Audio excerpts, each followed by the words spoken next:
What's going on, everyone? Welcome back to an episode of the Believe in Bucs podcast. My name is Jonathan Shields, and we're joined by what I would like to think a very special guest, Mr. James Hill of the Bucs Nation on YouTube, Instagram, wherever you want to find him. Does an absolutely phenomenal job covering the Bucs for a lot of time now. James, how are you doing today?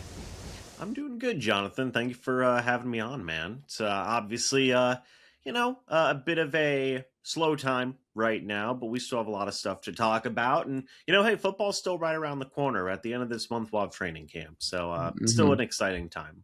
Yeah, if there is one dead point of the NFL season, it is right now. On my previous, with a lot of my guests, I've talked about how the NFL does a great job being a 12-month league for a league that stops having games by the second week of February.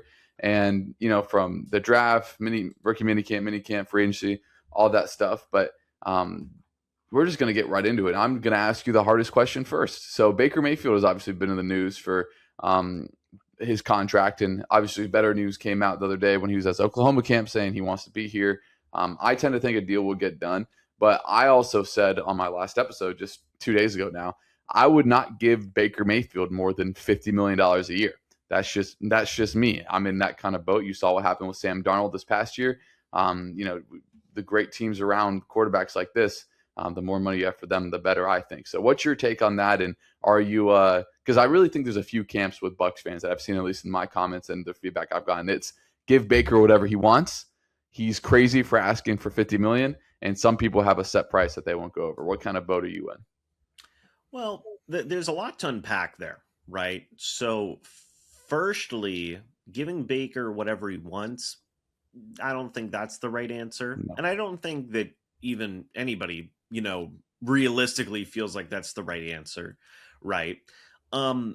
Now, for people who may be like lowballing, at the end of the day, where it's like, hey, he should only be getting 35 million or something, or 40 million. I don't feel like that's accurate as well. I agree with you where, you get into that $50 million range, and it feels like that's probably going to be the number where they land on is, $50 to $60 million, somewhere in there. And I know that on paper, right? Let's just say it is 60 million. And we're going to see that deal where it's a 3-year, $180 million deal, right? And on paper, it's like, oh my gosh, right? Like that's so much freaking money. It is important to remember that, the market's always going up. The cap space is always going up. These contracts are always going to get more expensive. There's a lot of other quarterbacks who are making that much money, if not more, right? So, that's important to remember. And also it's important to remember, Jonathan, that like Baker's earned a big money extension, right? And if that's the going rate for competent, solid starting quarterbacks in this league, you've kind of got to pay it. Because what other options are out there if you don't bring in Baker Mayfield? Not a lot. I don't think this team is going to be bad enough to where they are going to go and be able to get an Arch Manning or a Dante Moore or, one of those guys. I don't think they're going to have that high of a pick in free agency next offseason. It's really not a lot of good options available, right? So really, you kind of have to, I've always had the mindset of like, you kind of have to bring back Baker, right? And I feel like that's the right call just because Baker's been pretty darn good for the Bucs whenever he's been here. I know in like the post Brady era, it's tough to remove that context of, well, Baker's not Brady, but like if we compare it to quarterbacks before Brady, like you could argue if you give him a couple more years, like Mayfield might end up being the best quarterback in Bucs history in terms of statistics and whatnot, obviously not including Brady going out there and just going crazy and winning the Super Bowl, right? So, it's important to remember all of those different types of things. So yeah, like I know that $50 plus million, you hear that and it's like, oh my gosh, that's so much freaking money. And it is. It absolutely is. But there's a lot of other guys that are going to be getting those types of contracts. In a couple of years, it may look like a bargain, right? And he's earned that type of payday, in my opinion. Yeah, I don't necessarily disagree with you. But I look at the quarterbacks and the situations where they have given that big money. And I'm not saying that Baker is Tua or Kyler Murray or anything like that. But, Baker really played hurt last year. And you could tell because it completely affected his play in the second half of the year. And I entirely comfortable if you take out, the leader Baker Mayfield is, the person he is, because that's kind of my favorite parts of Baker. Am I comfortable paying a 5'11", the guy that's going to be 31 years old through probably if you give him the 3-4 year deal, he'll be 34 by the end of it, who has a history since he's been with the Bucs. Yes, he hasn't missed a game, but he's played hurt. Am I entirely comfortable giving him $55 million when you've seen the smaller quarterbacks, how it's crippled the Dolphins franchise, like where they are now. It's crippled the Cardinals franchise, kind of where they are now. And I'm in the boat where if that number goes past 50 million, and like the Bucs front office are wizards with circumnavigating the cap, but like that probably means you can't re-sign Tyke Smith and Yaya Diaby, and Kalijah Kancey. Or it probably means that you can't have 4 really good guys on the offensive line, or it probably means that you can't re-sign one of Emeka and Jalen McMillan, right? Depending on what happens with Chris Godwin. So that's my boat. I think the recipe is what you've seen. Look at the past 2 Super Bowl champions. Sam Darnold and Jalen Hurts are both a lot closer to 10 in quarterback rankings than 1, and they won because they had elite defenses, specifically on the defensive line. So we'll go to the defensive line next. Speaking of that, what have you? So let me preface this by saying this. One of my bold predictions last year, because I love the Hassan Reddick signing, it was probably one of my biggest misses in ever covering sports. I said that the Bucs could have 2 double-digit sack guys. The Bucs didn't even get close to having 1 double-digit sack guy. What do you think of the Bucs' work that they did on the defensive line, and how improved do you think that unit will be? It was an interesting thing, Jonathan. So during free agency, if we're talking, because there's a difference here for me between the 3-4 defensive line with Ashawn Robinson, Vita Vea, and Kalijah Kancey. I feel good about that group. And then the outside edge rushing linebackers, right? Where you had really the only name they had brought in was Al-Quadin Muhammad in free agency. And at that time, I thought they did not do enough, and I was pretty disappointed with where they were at that point, because I really do like Yaya Diaby. I think he is a very solid pass rusher, but they still needed a leading guy. And like you said, the Hassan Reddick situation, that did not go well. So I thought that with bringing in Al-Quadin Muhammad, yes, he had a great 2025 season, but it's still a risk, like if this guy doesn't pan out, it's like you're right back to where you were. And that was something that I was worried about. Then, they get into the draft and they get Rueben Bane Jr. And that really does help. I mean, it really, and I don't know if we'll talk about him in a little bit, but, I think that you could argue that right away he might be the best outside linebacker the Bucs have. I mean, right off the cuff, you might argue that, right? And it just changes the makeup of that room, where now Al-Quadin Muhammad isn't, expected to be your leading man per se. Now he can kind of be that third guy, which I feel like is the best role for him. Yeah. Yaya takes more pressure off of Yaya Diaby, which I feel like is a good thing. So with those 3, I feel good about it. David Walker's there. We'll see how he recovers from injury and whatnot coming off of that torn ACL from last year. He's going to be an interesting guy.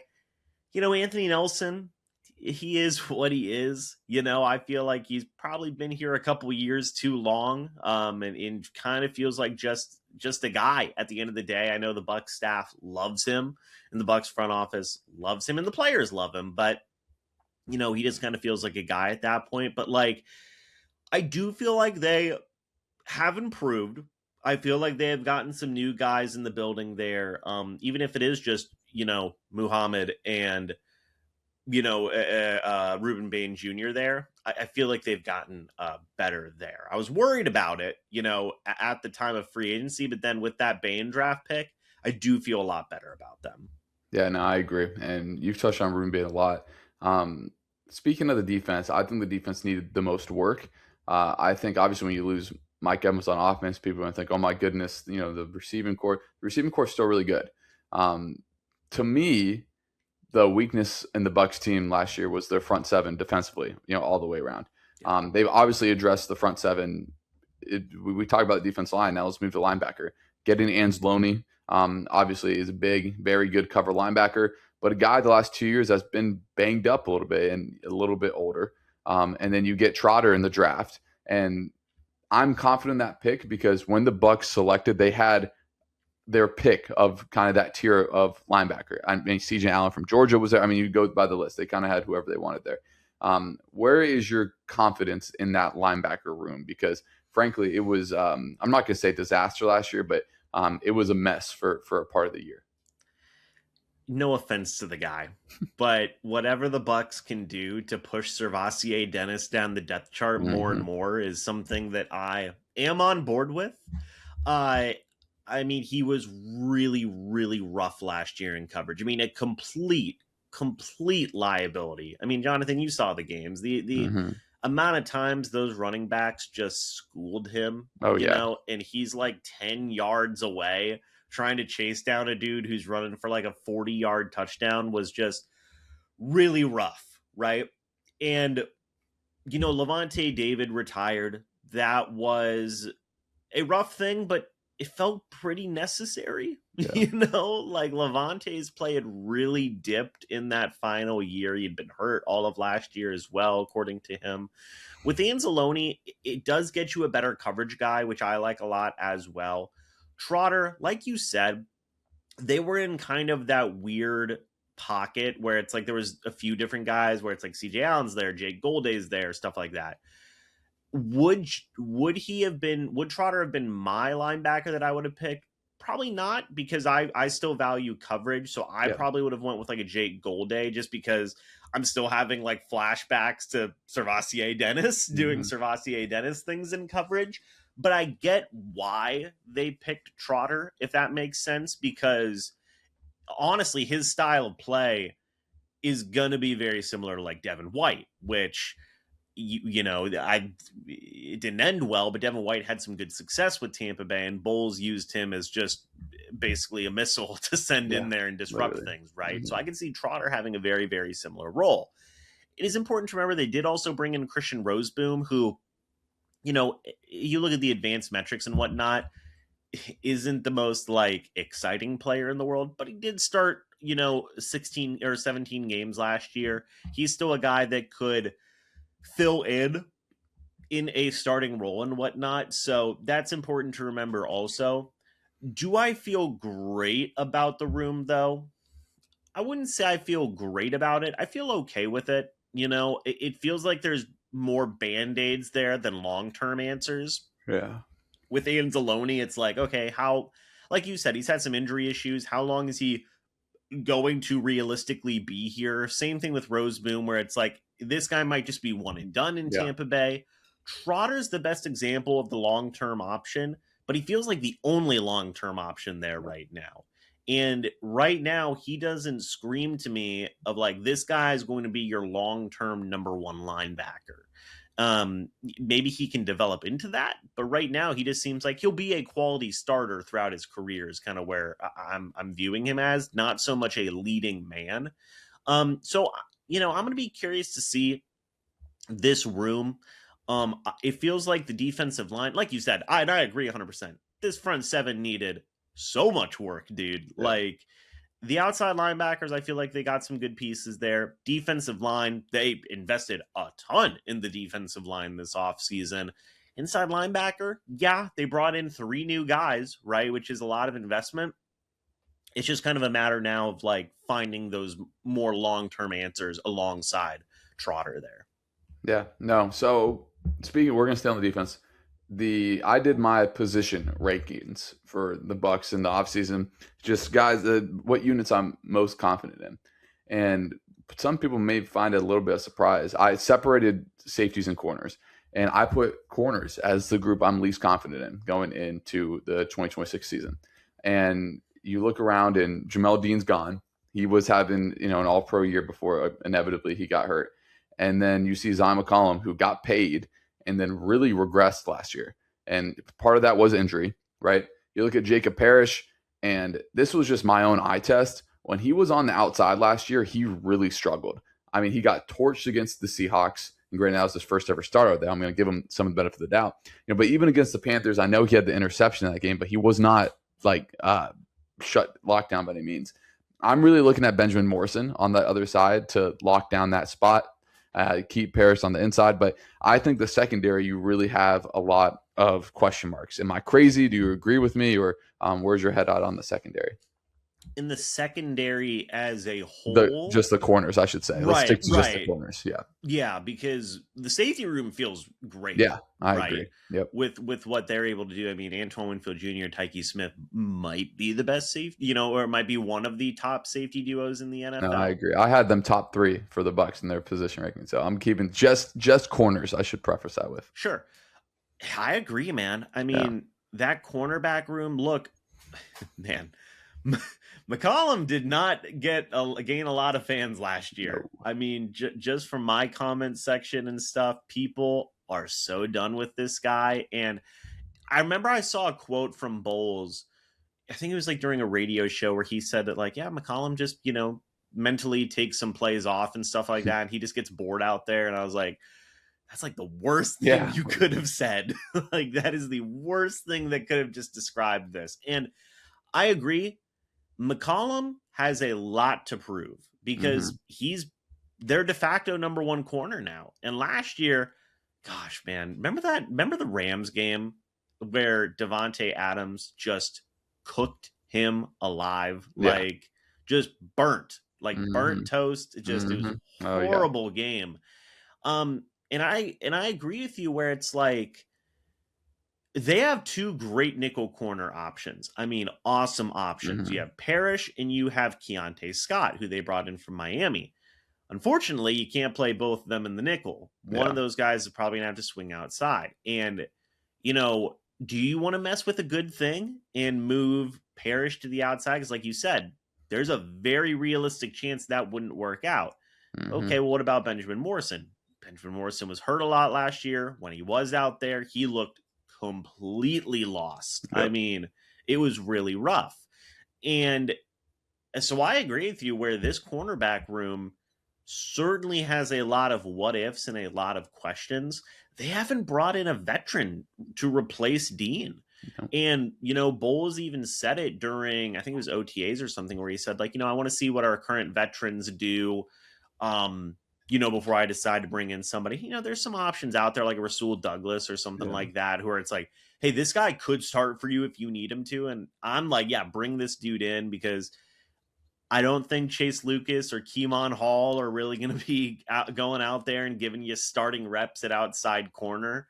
So I agree 100%. I think that this team, this room is begging for a veteran, a plug-and-play starter. They need an Alex Anzalone or a Christian Roseboom, where it's this guy started a ton of games last year. He can start a ton of games for you. And it's they need that desperately because, man, for the improvements that they've made on that defense, Jonathan, like you said, I think that if this secondary, if Zion continues to decline, if Benjamin Morrison continues his slow start to his NFL career and stuff like that, it might be a long season for this defense for sure. Yeah. I remember Benjamin Morrison had one really good play against the Eagles, and I was okay, here we go. And then he was pretty awful the rest of the year. But I agree that something has to be done unless they're really pushing all their chips in with either Parrish or Morse on the outside. If Parrish moves outside, then you got Scott, the rookie, inside. And then, your second round pick, which the Bucs treat like gold, basically. I'm not going to say he's wasted on Morrison if that happens, but it's going to be pretty tough to justify, where you'll have 2 second round picks with Braswell and Morrison just not playing on your defense. And Oh my in gosh! positions of Don't need. even get me started with Braswell, Oh man. yeah. So you said Zion McCollum is one of the guys your comment section dislikes. Graham Barton got a lot of hate from a lot of people on my side. So a lot of people, like for him, he's a young player. They kicked him out the tackle to start the year, which was crazy. I mean, he played there in college, but they kept it so close to the vest, and all of a sudden, Falcons game comes, and there's Graham Barton at a tackle. The Bucs offense line just had a plethora of injuries throughout the year. 2 years ago, they're one of the best units in football when they're completely healthy. If they are completely healthy this year, how confident are you in the Bucs offensive line? Oh, I'm extremely confident. Mm-hmm. I mean, you could argue that this might be the best unit on the team. Yeah. I mean, but I know wide receiver is still very, very good, No, I'm pretty sure I right? had them number one when I did my rankings. Yeah, and I mean, Wirfs and Gedeke, I mean, top three, maybe like Yeah. top two tackle duo in the league, just off the top of my head. Mhm. Bredesen, I know people don't love Bredesen, but like I think he's a solid, capable veteran. Yeah. When the pick was made, it was pretty funny because people were like, Billy Schroth coming for Bredesen's job. I was like, that's not fair. It was weird. Like Bredesen's kind of a dog too. Like he filled in at center, and I thought he did a really good job last year Yeah, filling I in at agree. center, and kind of holding it down. Cody Mock, really, really good, right guard in there as well. It sucked he got hurt last Yeah. year and missed, a lot of last season. And then there's Barton, which I loved the Barton pick when it was made. I know that it's always boring when you take an offensive lineman in like round one and stuff, but Mhm. like I thought they needed a guy at center. I thought Barton is like a really, really good college center at Duke and whatnot. Um, and he hasn't lived up to it yet. I think that this will be a prove it year for him going into year number 3. But I still have hope for Barton. I really do think that he can still be a very, very good center. Smart guy, right? Like going to Mhm. Duke, playing for Duke as long as he did, and it was really good there as well. Like the kid's got a good head on his shoulders, and if that works out, I mean, this offensive line is just. You could argue it's what top 3, 4 offensive line in Yeah. the NFL when it's Yeah. fully healthy. Even if Barton is just like average, it's like okay, you still have 2 top 10 tackles in the league. I think Mock, whenever he's like healthy and like going, he's probably like a top half guard in the league. Like let's say like top 15 to top 20 total guard in the league. Yeah. Bredesen's a serviceable veteran. And then Barton, like a lot of teams would do, a lot of teams hope for like a Bucks offensive line, Um and they've earned it. They've invested a lot. It's important to remember Gedeke, second round pick, Yep. Mock, second round Yep. pick, Barton, first round pick, Wirfs, first round pick, like, and it works, it works. So, like, yeah, I have a load of confidence in this offensive line when it's fully healthy. Because even last year, man, we saw that with the amount of injuries that they had, they still were able to find some ways to patch it together and figure it out. You get this group together fully healthy, I think they're one of the top, if not the top strength of this team as a whole. Yeah, no, I agree. Let's move on to the Bucks schedule. So I thought the Bucks, considering they already knew who they're going to play, got an incredibly gracious schedule. They were not on the road in back-to-back games. I don't know the last time that's happened. I think they announced that I saw a stat on it, but it's been at least a decade since that's happened. They have 3 straight home games at one point, all when it's going to be hot as hell in Tampa at the beginning of the year. They play tough teams when you're paired up with the NFC North and the AFC North. Like you're gonna play hard teams, but they get some fortuitous breaks with those. Like for example, they play the Bears on Sunday Night Football after the Bears are in Seattle on Monday Night Football. Like that's a pretty big break. They play the Lions after the Lions are in Germany, and the Bucks have a bye before that. I mean, that is 2 pretty ridiculous breaks against 2 pretty good teams. So what were your thoughts on the Bucs schedule, and did the schedule make you think like, oh, like I don't see playoffs here, or is it going to be kind of the same boat that they've been in that 8 to 10, 11 win range? I agree with you. I really like the schedule. The like you said, the benefits of this schedule. It's one of the better Bucks schedules I've seen in recent memory. Yeah. Like it's been a really really good situation for them. One thing I'm going to be paying attention to is that final month where I think 3 out of your last 4 games are division Yep. games, Yep. and Oh you yeah, have to they play don't the start. I Rams. should have prefaced this. They don't play a division game, I don't think, till week 6, which is Yeah, once again crazy. and you have to play the Rams in that final month as well. They just got Myles Garrett. Hmm. And there's some fun storylines in there as well. Like Baker's playing every former Yeah. team he's been on, so like the Browns, the Panthers, and the Rams, which is kind of Hmm. fun. That last month, Jonathan, I think it's going to decide the Bucs season. I Yep. really do, because 3 out of your last 4 games are divisional games. Right now, I think they have 3, maybe 4 primetime games. I could see 3. them, one Yeah. of them getting flexed in that last month to be a primetime game. And I do think it's a favorable schedule. You know, we've been burned before where Yep. they started 6-2 last year and then everything crumbled. And it is a positive enough schedule to where if you told me like, hey, this team is going to have a winning season next year, they might win 10 games, I'd believe you. I'd be like, yeah, I could see that. I think that really things will only go bad if it like falls completely off the rails, which could happen. We literally saw it last year, Yep. Oh you yeah. know. So, but I do think this is a very, very favorable schedule for the Bucs to get back on track to make the playoffs. Yes. Yeah. So you mentioned that Rams game at the end, another break for them scheduling wise. The Bucks play the Rams sandwiched between the Rams 2 games against the Seahawks, There you which go. is a pretty nice break there as well. So we'll end on this question, and of course it's going to be a tough one. I'm going to make you not technically a prediction because I think predictions on July 3rd are a little silly, but on a scale of 1 to 10, how confident would you be in the Bucks playing postseason football this year? Can I use decimals? Yes.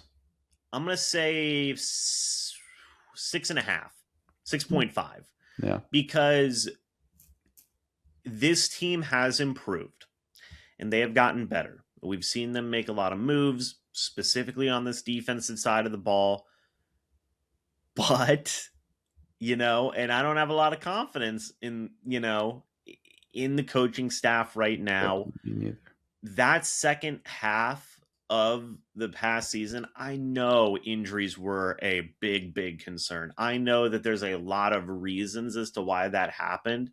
But man, when you go from 6-2 to wrap up at 8-9, to me, that's a fireable Oh, offense. I think there were multiple fireable offenses in the second half of the season. The Dolphins I, game as a whole, fireable offense. Fourth yeah, and 29 or 26 being converted, fireable offense against the Falcons. Yeah, I'm in the same boat as you. yeah, and it's specifically on that defense. Bowles is obviously saying it was the players, and I felt like there should have been more changes to the coaching staff. They brought in Danny Smith for special teams coordinator. They basically, had to get rid of their secondary coaches, but then they just promoted the assistants. So Yeah. it's like, did you really change that much? You brought in another new offensive coordinator. Bowles has had a new offensive coordinator now every single Every year, year. which I know isn't partially his fault. Dave Canales and Liam Cohen went to go get other jobs. I mean, Liam Cohen should be the Buccaneers head coach right Yeah. now, but a lot of this is going to be on the improvements they made on the defense, Jonathan, and Zach Robinson, Yep. you know. And if that Zach Robinson thing doesn't work out and he's more Josh Grizzard than Liam Cohen, it's gonna be a long season. And I don't really see them making the playoffs, and we're gonna be having a whole new coaching staff, in my opinion. Yeah. If it does work out, or even if it's just like better than Grizzard and closer to Cohen, yeah, I can see them making the playoffs. But I go at a 6.5 because it's like it's Bowles, man. Like it's Bowles. Like I just can't trust it. I can't. Like every single season he's been the head coach of this football team, it's like you're just waiting for the ship to sink, Yep. and it's always been on like a thread of like, this whole thing might collapse at any moment. So 6.5 is where I'm at. Yeah, I think it's fair. I think it is fair. The talent, from a talent perspective, I think they more than have the talent I agree. to make the playoffs. But like you said, we'll see if Zach Robinson and the former assistants, I guess, are the missing pieces. But James Hope, very much appreciate you having you on. Make sure you guys check out James on all of his platforms, Instagram, Twitter at Mr. Bucs Nation, Bucs Nation on YouTube as well. Just pounding out great content over there during the dreary time from now until training camp, which starts on July 27th is the first day? I believe it's that sounds 27th right. Or the 29th. Yeah, something like that. End of July, let's put it safely. So again, James, I appreciate you for having on, and hopefully we'll connect during the year as well. Absolutely. Thank you for having me on, Jonathan. I appreciate it. If you guys made it all the way to the end of the episode, make sure you guys download the episode and leave a 5-star rating if you're on Apple Podcasts. And we will see you guys next week with even more Bucs coverage heading up until training camp.